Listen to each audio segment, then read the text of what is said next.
আসসালামু আলাইকুম রহমতুল্লাহ। সোলাক suppliers and engineering লিমিটেডের পক্ষ থেকে আপনাদেরকে শুভেচ্ছা। আপনারা নিয়মিত যারা আমাদের এই চ্যানেল দেখে থাকেন, এখানে আমরা exhaust fan, air solution, humidification, any kind of exhaust, অর্থাৎ আমাদেরকে বাংলায় কেউ কেউ বাতাসের কারবারি বলে আর কি। অর্থাৎ নেগেটিভ প্রেশার এবং পজিটিভ প্রেশার, এই দুইটা প্রেশারের বাতাস নিয়েই আমরা প্লে করে থাকি মার্কেটে। আর সারা বাংলাদেশে গত 15 বছরে আমরা প্রায় 2000 ফ্যাক্টরির সঙ্গে কাজ করছি এই শুধু এক্সস্ট সিস্টেম নিয়ে। So we are having a big volume customer, এবং সেই সঙ্গে আমরা কিছু কিছু ইনোভেটিভ কাজও করেছি, যেমন Rooppur nuclear power plant, Rampal power plant, আপনার মাতারবাড়ি পাওয়ার প্ল্যান্ট, তারপরে এয়ারপোর্টের 3rd ফেজে এই এক্সস্ট সলিউশনের উপরে আমরা কাজ করেছি। সেই সঙ্গে এক্সস্ট সলিউশনের সঙ্গে যে প্যারালাল ডাক্টিং সিস্টেম লাগে সেগুলো নিয়ে আমরা কাজ করি। তো আজকে আপনাদেরকে একটা ডিফারেন্ট টাইপের এই ভেন্টিলেশন সিস্টেম দেখাবো, যে একটা বিল্ডিংয়ের ছাদে কিভাবে রুফ ফ্যান দিয়ে গরম বের করে দেওয়া যায়, কাজ করানো যায় বিল্ডিংয়ের ছাদে। যদি এটা টপ ফ্লোর হয়, অনেক গরম, যে গরমটাকে কোনোভাবেই রিমুভ করা যায় না।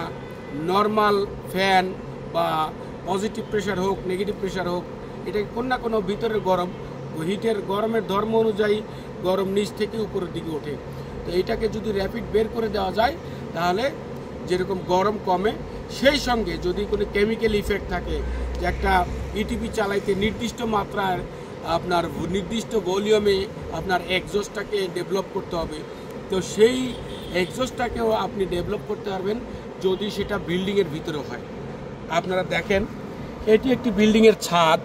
এই ছাদের ভিতরে এইখান থেকে এইখানে 51 ইঞ্চি লম্বা, আর এই পাশ থেকে এখানে 51 ইঞ্চি লম্বা, অর্থাৎ ছাদের ভিতরে কিন্তু মাঝখানে কেটে ছাদটাকে করা হয়েছে। এইখান থেকে এইখানে 6 ইঞ্চি উঁচু একটি গ্র্যাপিং দেওয়া হয়েছে সিমেন্ট বালু দিয়ে।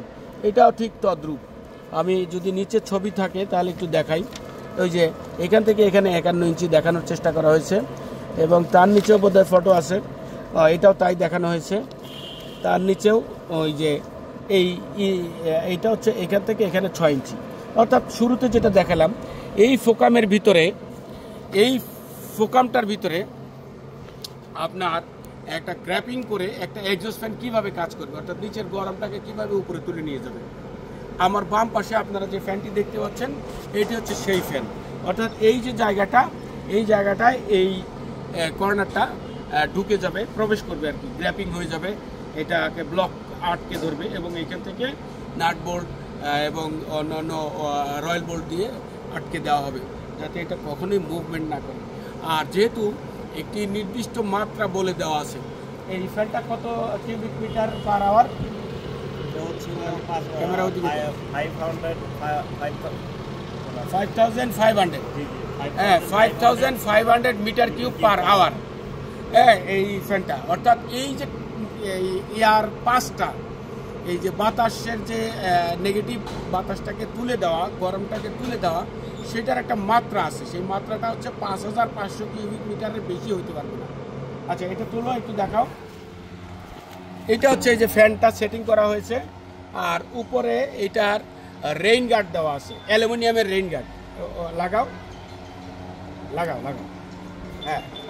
এই যে আমরা দেখাবো এখন যে কি পরিমাণ বাতাস বের হচ্ছে এইখান থেকে, দেখেন। সো বুঝতেই পারছেন এই বাতাসের পরিমাণটা কতখানি বেরোচ্ছে, একেবারে 5500 কিউবিক মিটার। একটু আগে আমার কাছে এয়ারফ্লো মিটার ছিল, এয়ারফ্লো মিটারটা থাকলে এখন আমি আরও দেখাই দিতে পারতাম যে অ্যাকুরেট মিটারটা। সেই মিটার ব্যাটারিটা একটু হয়েছে, আবার ঠিক করছে, আমি কোনো একটা সময় দেখাই দিব। আমরা এই কেসিংটা করেছি কি, এটা জিপি শিটের, গ্যালভানাইজ স্টিল শিটের কেসিং করেছি, বিপি শিটের। এটাও বিপি শিটের, সরি গ্যালভানাইজ স্টিল না, বিপি শিট এটাকে বলে, ম্যাট শিট বলে আর কি। এটা কখনো রাশ আসে না, এটার পরে আমরা আবার পাউডার কোটেড পেইন্ট করব। আর আমি যদি এই ফ্যানটার বর্ণনা নিচের থেকে দেই, তাহলে নিচের দিকে থেকে দেখাই এক ঝলক। এই যে ফ্যানটা এইখানে ফিটিং করা হয়েছে, অর্থাৎ এই ফিটিং ট্রে বলি আমরা এটাকে, এই ফিটিং ট্রে ফ্যানটা ফিটিং করা হয়েছে। এখানে ফ্যানের মোটর আছে, ফ্যানের যে ব্লেডটা আছে সেই ব্লেডটা হচ্ছে অ্যালুমিনিয়াম অ্যালয়, অর্থাৎ যেহেতু কেমিক্যাল ইফেক্টের ব্যাপার, কেমিক্যালের উপরে ফ্যানটা দরকার। আর এখানে একটা নির্দিষ্ট মাত্রায় আপনার গ্যাপ দেওয়া আছে যাতে বাতাসটা এই যে বেরিয়ে যায়।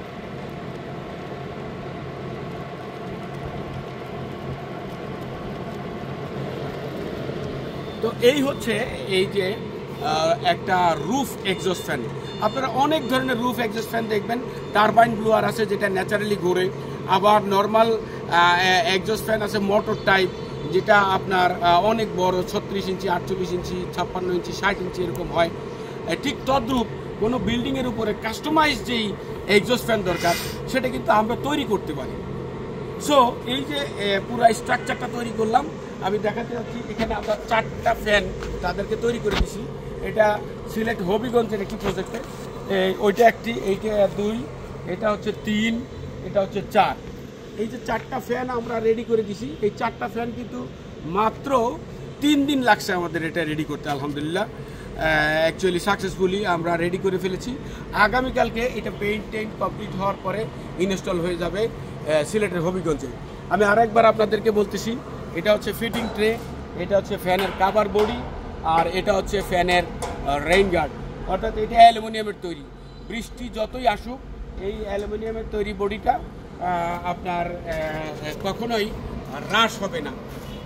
যতই ঝড় বৃষ্টি যাই কিছু আসুক এইটা কখনো আপনার জং ধরবে না, নষ্ট হবে না। অর্থাৎ ফার্স্ট প্রোটেকশন পেয়ে গেলেন। আর এই বিবিসিটার উপরে আমরা যেটা করব, পাউডার কোটেড পেইন্ট করে দিব। অ্যান্ড পাউডার কোটেড পেইন্ট আপনারা জানেন তার বৈশিষ্ট্য হচ্ছে যে হ্রাস হবে না, জং ধরবে না। এটা ন্যাচারাল পেইন্টও, নর্মাল পেইন্টও কিন্তু করতে পারে। নর্মাল পেইন্ট করলে কস্ট কম হয়, সামান্য কিছু কম হয়, তাতেও কোনো অসুবিধা নেই। আমাদের এইবারের ওনারা ন্যাচারাল পেইন্টই চেয়েছে। তো যাই হোক, এই হলো মোটামুটি অবস্থা। এই ধরনের একটা রুফ ফ্যান তৈরি করতে 25,000 প্লাস মাইনাস টাকা লাগে। যদি এই ধরনের ফ্যান হয়, এই ধরনের ফ্যান হয়, তাহলে এটার দাম এখনকার পড়বে 25,000 টাকা, ইনক্লুডিং ইনস্টলেশন এবং অন্যান্য সব কিছু সহ। আবার যদি হাই ভলিউমের ফ্যান দেয় এই ধরনের, তো কস্টটা বেড়ে যাবে।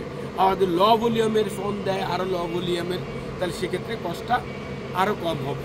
তো এভাবেই এটার কস্ট কম বাড়ে। সেটা সম্পর্কে ধারণা দিলাম, আর ফ্যানটা সম্পর্কে ধারণা দিলাম। আমি শুধু এটাকে উঠাও আর ফ্যানটা বন্ধ করো।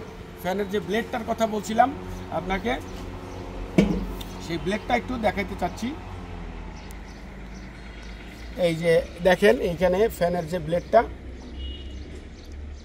এই ব্লেডটা হলো এটা অ্যালুমিনিয়াম অ্যালয়। অর্থাৎ এই যে দেখেন, এটা কিন্তু অ্যালুমিনিয়াম অ্যালয়। অর্থাৎ এমএস শিটের ব্লেড হলে কেমিক্যালের যে প্ল্যান্ট, সেই কেমিক্যালের প্ল্যান্টটা কিন্তু এটা খেয়ে যাবে। আর যখন এটা অ্যালুমিনিয়াম অ্যালয় হবে তখন এটার আওয়াজ হবে একটু ডিফারেন্ট। আমি একটু লোহা থাকলে দেখাইতে পারতাম ভালো। অর্থাৎ আওয়াজটা একটু ঝনঝন ঝনঝন ঝনঝন করবে। দেন ইট ইজ অ্যালুমিনিয়াম অ্যালয় আর কি। অর্থাৎ হাই কার্বন স্টিল থাকলে তখন আওয়াজটা ঝনঝন ঝনঝন করে, আর যখন মাইল্ড স্টিল হয় তখন এটা একটু মোটা আওয়াজ হয়, আর যখন শীত হবে তখন এটা পাতলা আওয়াজ হবে। এইটা হচ্ছে এগুলোর বোঝার ব্যাপার আর কি। তো আশা করছি কাপড় দাও আপনারা এই জিনিসটা বুঝতে পারছেন। এবং আপনাদের যদি রুফ ফ্যান কারো লাগে, এছাড়াও আমরা নানাবিধ জায়গায় রুফ ফ্যান নিয়ে কাজ করেছি এবং সাকসেসফুলি অনেকগুলি ক্যান্টনমেন্টও কাজ করেছি। আপনাদের এই জাতীয় জিনিস লাগলে আপনারা অবশ্যই আমাদেরকে স্মরণ করবেন। হ্যাঁ, আর আপনাদেরকে দীর্ঘ না করে প্রাইসের আইডিয়াও দিলাম, এক্সস্ট ফ্যানের ধারণাও দিলাম। আশা করছি বুঝতে পারছেন। ধন্যবাদ আপনাদেরকে। আবারও নতুন কোনো ভিডিও বা কোনো তথ্য নিয়ে আপনাদের সঙ্গে দেখা হবে। সেই পর্যন্ত সবাই ভালো থাকবেন। আসসালামু আলাইকুম রহমতুল্লাহ।